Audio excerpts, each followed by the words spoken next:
თუ ვინმე აწყობს ამ ქვეყანაში დესტაბილიზაციას, ეს არის ბიძინა ივანიშვილი, მისი ოჯახი, ქართული ოცნება, რომელიც რუსეთის დავალებით ცდილობს არათუ ქართული სახელმწიფოებრიობის გაუქმებას, არამედ როგორც ქვეყანას და ამ ქვეყნის ისტორიას გვართმევს. ხელისუფლება, რომელმაც ჯერ ხო არჩევნები მოკპარა, მერე ხომ 500-ზე მეტ ადამიანს უმძიმესი ფიზიკური დაზიანება მიაყენა.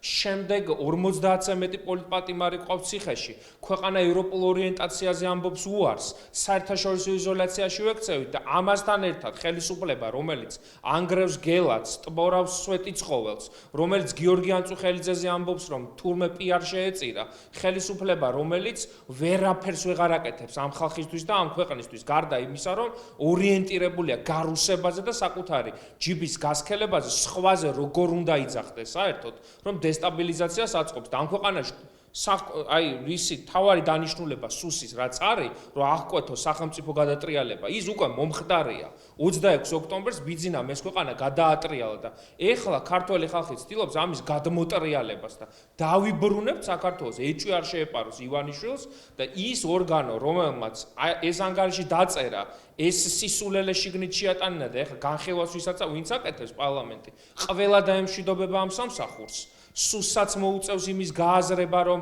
აღარ იქნება ისეთი მონსტრი, როგორიც არის და ერთხელ და სამუდამოდ მივიღებთ იმ ქვეყანას, სადაც ერთი კაცი ვეღარ მართავს ქართულ სახელმწიფოს და ვემსახურები საქართველოს, როდესაც იტყვის პოლიციელი ან სუსის ოფიცერი, ან ამას შეასრულებს პირნათლად, ან არა და პასუხს აგებს კანონის წინაშე.